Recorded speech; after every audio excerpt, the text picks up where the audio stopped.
بسم الله الرحمن الرحيم. الحمد لله رب العالمين،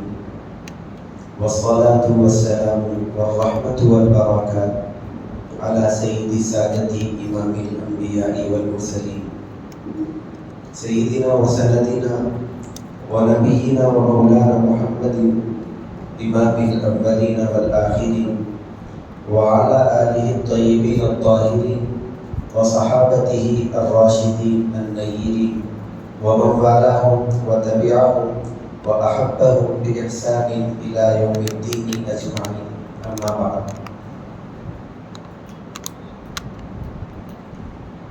بزرگان ملت، برادران عزیز، اللہ سبحانہ و تعالیٰ کا احسان عظیم ہے کہ اس نے ہمیں حضور سراپا نور ختمی مرتبت آقائے نامدار فخر موجودہ سرکار دو عالم نور مجسم صلی اللہ علیہ وآلہ وصحبہ وسلم کی امت بابرکت میں پیدا فرمایا اور ہمیں اس پر فخر عظیم عنایت فرمایا. الحمدللہ علی احسان.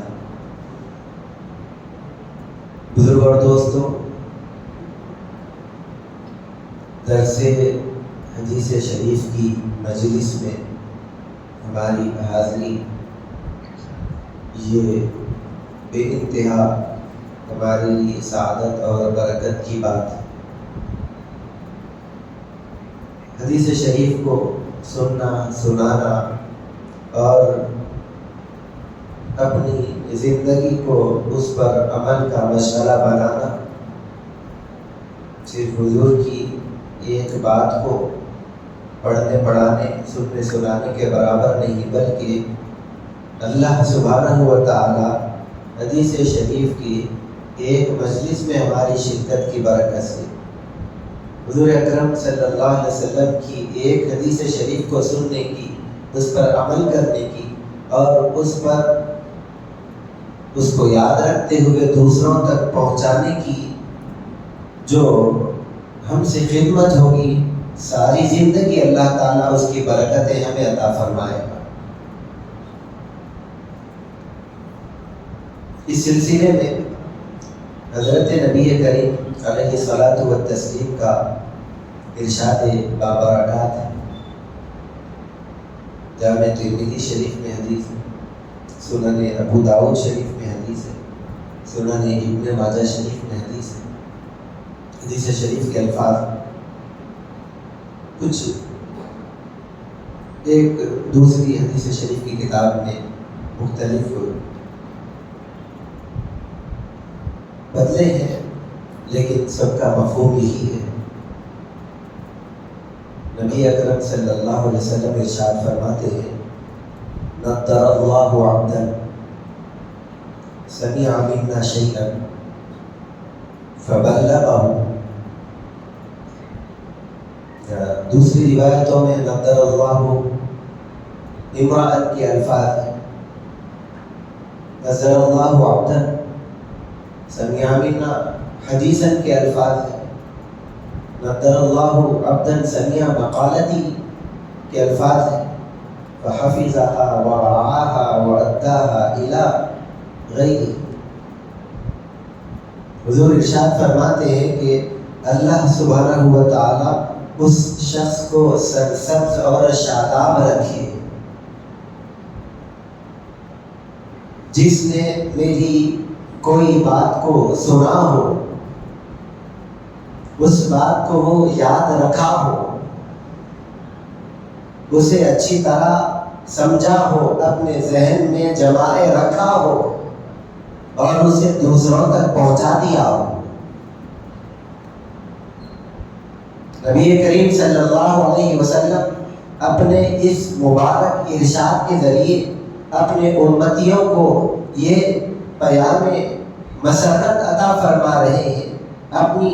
زندگی کا چین حاصل کرنے کا راستہ بتا رہے ہیں، اپنی زندگی میں بہاروں کو پیدا کرنے، خیر، چین، سکون اور قرار کو اپنے ماحول میں طاری کرنے کا سلیقہ سکھا رہے ہیں کہ تمہارے درمیان خیر و بھلائی اور سکون کیسے طاری ہوگا، تم اپنی زندگی میں کیسے مسرتیں حاصل کرو گے، تم اپنی زندگی کو کیسے سرسبز بناؤ گے، تم اپنی زندگی میں کہاں سے شادابی لاؤ گے، تم اپنی زندگی کو بہاروں والی کیسے بناؤ گے، اپنے ماحول کو خوشگوار بنانے کا کوئی طریقہ تم جاننا چاہتے ہو تو سنو، رب تبارک و تعالیٰ تمہاری زندگی میں نعمتیں، مسرتیں، بھلائی اور سرور اس وقت عطا فرمائے گا جب تم میری ایک بات کو سن لو، اسے یاد کرتے ہوئے دوسروں تک اسے پہنچا دو۔ کوئی مشکل کام نہیں کہ زندگی کا ایک عرصہ ہمیں گزارنا پڑے، کوئی مشقت کی بات نہیں کہ ہمیں خون پسینہ بہانا پڑے، کوئی ہمارے لیے پہاڑ کو توڑنے کی ضرورت نہیں، کسی دور دراز مقام پر جانے کی ضرورت نہیں۔ ارے مصطفیٰ کریم علیہ الصلوۃ والتسلیم کا ارشاد ہمیں سننے کا موقع مل جائے، اسے یاد رکھتے ہوئے اسے اگر ہم دوسروں تک پہنچا دیتے ہیں، حضور پاک صلی اللہ علیہ وسلم اپنے غلاموں کو، اپنے امتیوں کو یہ خوشخبری عطا فرماتے ہیں کہ رب تبارک و تعالیٰ اس کی زندگی کو بہاروں والا بنا دیتا ہے، اس کی زندگی میں چین و سکون عطا فرما دیتا ہے۔ کیا بنتا ہے مومن، کسی مشقت کو اٹھانے کی اس کی ضرورت نہیں، کسی مصیبت کو اپنے اوپر طاری کرنے کی ضرورت نہیں، بلکہ حضور پاک علیہ الصلوۃ والتسلیم کے ارشادات کو کوئی سنتا ہے، اسے یاد رکھتا ہے، اس پر عمل کرتا ہے اور اسے اوروں تک پہنچاتا ہے، تو یاد رکھیں آقا علیہ الصلوۃ والتسلیم ہمیں اس بات کی خوشخبری سنا رہے ہیں کہ اللہ تعالیٰ کبھی اسے مصیبت زدہ نہیں فرماتا، اللہ تعالیٰ کبھی اس پر کوئی مشکل کو طاری نہیں کرتا، بلکہ اس پر آنے والی مصیبتوں کو ٹلا دیا جاتا ہے۔ تو یہ ہماری نورانی مجلس مقدر سے اللہ سبحانہ و تعالیٰ نے ہمیں نبی کریم علیہ الصلوۃ والتسلیم کے ارشادات کو سننے، حضور پاک علیہ الصلوۃ والتسلیم کے فرامین کو اپنے دلوں میں بسانے، اپنے دل کی دنیا کو بہاریں عطا کرنے، اپنے ظاہر و باطن ماحول و معاشرے کو اس کی برکتوں سے نوازنے کا موقع رب تبارک و تعالیٰ نے ہمیں عطا فرمایا ہے۔ حدیث شریف یہ مسلمانوں کے لیے رب تبارک و تعالیٰ نے ایک نعمت غیر مترقبہ، نعمت عظمیٰ کے طور پر عطا فرمائی ہے۔ آج مسلمانوں کو اس کا احساس پیدا کرنے کی ضرورت ہے، آقا علیہ الصلوۃ والتسلیم کے ارشادات کو سننے اور سنانے کی ضرورت ہے، حضور پاک علیہ الصلوۃ والتسلیم کی دل نواز اداؤں کو جاننے اور اس پر عمل پیرا رہنے کی ضرورت ہے۔ حضرت نبی کریم علیہ الصلوۃ والتسلیم کے اسوہ حسنہ سے اپنی زندگیوں کو سنوارنے اور اپنی زندگیوں میں اس اسوہ حسنہ سے تسلی اور اطمینان حاصل کرنے کی ضرورت ہے، اور اس تسلی، اطمینان، بہار و قرار، چین و سکون اور زندگی کے نشیب و فراز سے اپنے آپ کو مطمئن کرنے کا جو طریقہ بتایا گیا، آقا علیہ الصلوۃ والتسلیم نے اپنے ارشادات کے ذریعہ بتایا ہے، وہ آپ کی حدیث شریف ہے۔ حضور نے فرمایا نضر اللہ امرأً، کہ اللہ سبحانہ و تعالیٰ اس شخص کو بہاریں عطا فرمائے،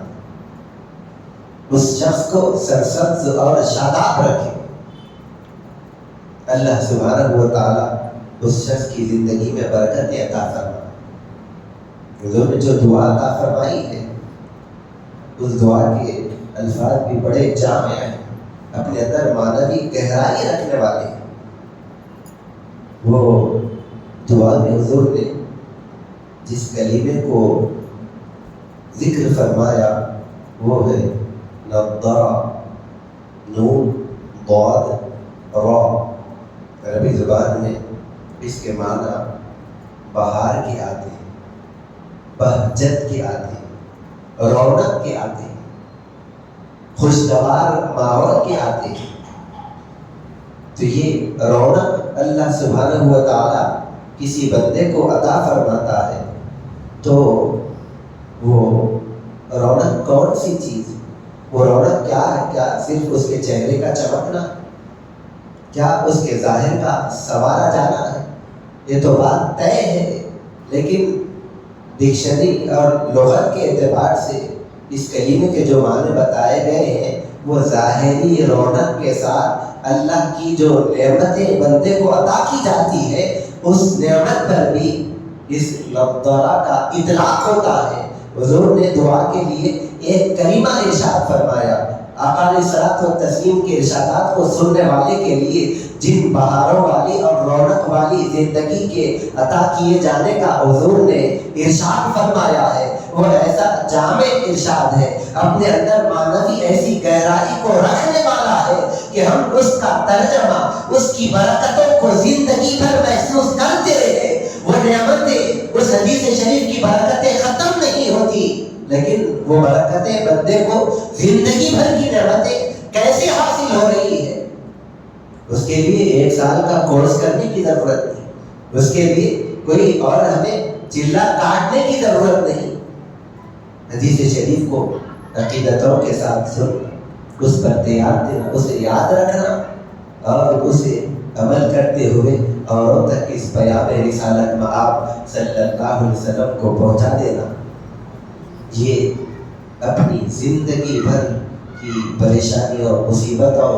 اور مخمصوں سے محفوظ رہتے ہوئے بہاروں کی رونق کی، اللہ کی بارگاہ سے بڑھنے والی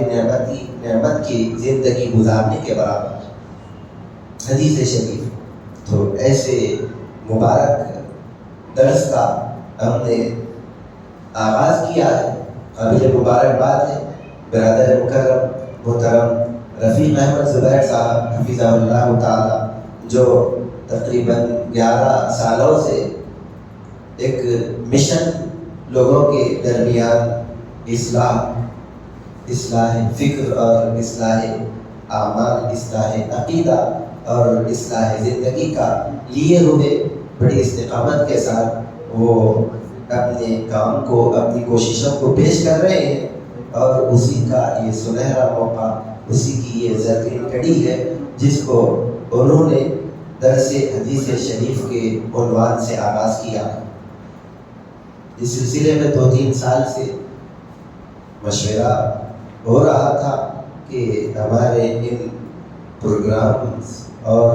جو مجالس ہوتے ہیں الصدیق ریفارم فاؤنڈیشن کے جھنڈے تلے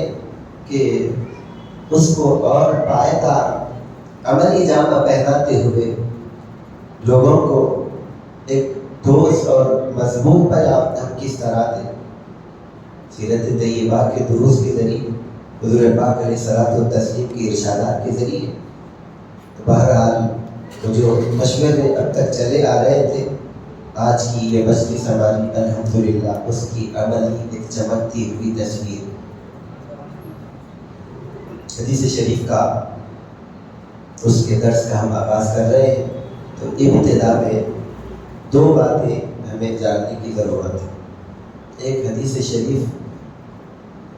اپنے اندر کیا معنوی گہرائی رکھتی ہے، اور دوسرے اس کی مسلمانوں کو کتنی ضرورت ہے. وہ اس لیے کہ فی زمانہ آج اسلام کے نام پر مختلف جماعتیں، مختلف تحریکیں، مختلف مکاتب فکر اپنی کوششوں کو پیش کر رہے ہیں، اپنے لٹریچر کو عام کر رہے ہیں اور اپنا مواد لوگوں کے سامنے بڑے خوب انداز میں پیش کر رہے ہیں، حالانکہ اس کی حقیقتیں اور اس کی جو حقیقی صورتحال ہے اس کا تعلق نہ اسلام سے ہے نہ اہل سنت و جماعت سے. مثال کے طور پر ایک بات میں عرض کرتا چلوں، آپ نے سنا ہوگا کہ آج ہمارے معاشرے میں ایسا بھی فرقہ ہے جو اپنے آپ کو اہل قرآن کہتا ہے۔ اب ان کا کام کیا ہے؟ قرآن مجید کو ہاتھ میں لے کر لوگوں کو مطمئن کرنا، قرآن مجید کا سہارا لے کر لوگوں کو حضرت رسول کریم صلی اللہ علیہ وسلم کی احادیث شریفہ سے دور کرنا، قرآن کریم کا حوالہ دے کر حضرت نبی کریم علیہ الصلاۃ والتسلیم کی سنت مبارکہ، آقا علیہ الصلاۃ والتسلیم کے اسوہ حسنہ اور پیکر خلق عظیم صلی اللہ علیہ وسلم کے اخلاق کریمہ سے مسلمانوں کو اور دنیا والوں کو محروم کرتے چلے جانا۔ اور ان کا دعویٰ تو اگر ہم سنیں تو بڑا اچھا معلوم ہوتا ہے کہ اللہ تعالیٰ نے قرآن کریم ہمیں قیامت تک کے لیے ایک ضابطہ اور منشور عطا فرما دیا ہے، اور مسلمانوں کا یہ عقیدہ ہے، بلکہ قرآن کریم کا یہ بیان ہے کہ وَلَا رَطْبٍ وَلَا يَابِسٍ إِلَّا فِي كِتَابٍ مُبِينٍ۔ ہر خشک چیز کے بارے میں تم جاننا چاہتے ہو یا ہر تر چیز کے بارے میں تم جاننا چاہتے ہو تو اللہ تعالیٰ نے وہ کتاب مبین میں کھول کر واضح طور پر شامل فرما دیا ہے، قرآن کریم میں وہ موجود ہے۔ تو اب ہمیں حضور کی اسوہ حسنہ کی کیا ضرورت ہے؟ حضرت رسول کریم صلی اللہ علیہ وسلم کی سنتوں کی ہمیں کیا ضرورت ہے؟ ہم قرآن پڑھ کر زندگی گزار سکتے ہیں، ہمیں حدیث شریف کی ضرورت کیا ہے؟ تو ایسے بھی ماحول میں مکاتب فکر آ گئے ہیں جو اسلام کا نام لے کر، قرآن کا نام لے کر حضرت رسول کریم صلی اللہ علیہ وسلم کی ذات سے، آپ کی سنتوں سے، آپ کے اسوہ حسنہ سے اور آپ کے مبارک ارشادات احادیث شریفہ سے لوگوں کو دور کرتے چلے جا رہے ہیں۔ تو سب سے پہلے جان لیں کہ حدیث شریف کس کو کہتے ہیں۔ حدیث شریف کے بارے میں علماء اصول حدیث نے اس بات کو بیان فرمایا کہ حدیث شریف قول رسول اللہ صلی اللہ علیہ وآلہ وصحبہ وسلم وفعلہ وتقریرہ وصفۃہ۔ حضرت رسول اللہ صلی اللہ علیہ وسلم کا ارشاد فرمانا حدیث شریف ہے۔ حضرت رسول کریم صلی اللہ علیہ وسلم کا کسی عمل کو انجام دینا یہ حدیث شریف ہے۔ حضرت رسول کریم علیہ الصلاۃ والتسلیم کی بارگاہ میں کسی کام کا ادا کیا جانا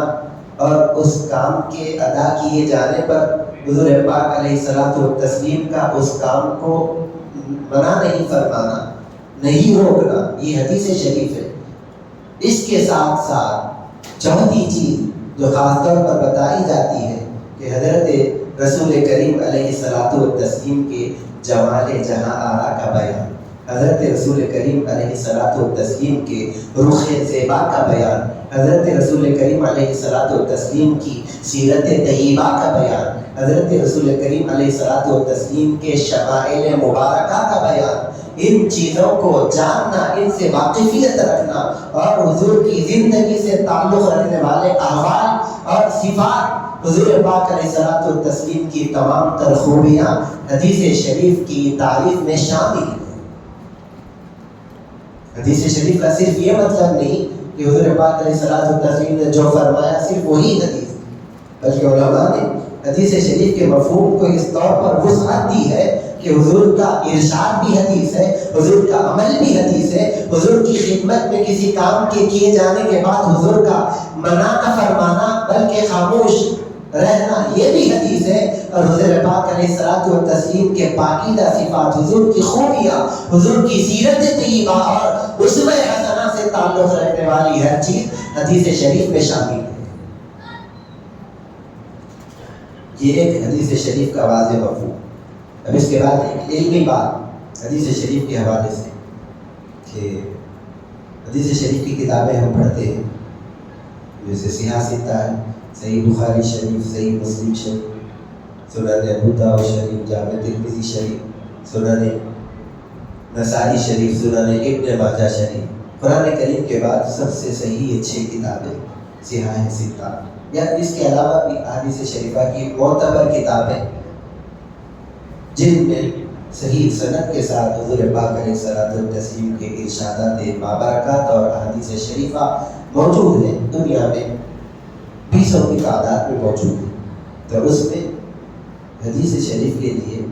جو کلمات استعمال ہوئے ہیں، ایک مشہور لفظ و حدیث، دوسرے حدیث کے لیے خبر کا لفظ آیا۔ خبر کس کو کہتے ہیں؟ تو بعض علماء نے لینگویج کے حساب سے، ڈکشنری کے حساب سے کہا کہ خبر تو نارمل کسی چیز کی انفارمیشن کو کہتے ہیں، تو اس کو حدیث شریف کے ساتھ شامل کرنا یہ ضروری نہیں، لیکن اصول حدیث کے علماء نے اس بات کو طے کیا کہ اس خبر کی نسبت حضور کی طرف چلی گئی تو پھر وہ بھی حدیث شریف کے زمرے میں شامل ہے، اس کو حدیث کہیں یا خبر کہیں۔ تیسرا نام اثر، تو یہ اثر کیا ہے؟ تو اس کے ڈکشنری کے زبان کے حساب سے معنی نشان کے آتے ہیں، لیکن یہ اصول حدیث کی اصطلاح میں حدیث شریف کے لیے یہ کلمہ بھی استعمال ہوتا ہے۔ حدیث شریف کی کتابوں کے نام مشہور کتاب الآثار ہے، شرح معانی آثار ہے، تو اثر کی جمع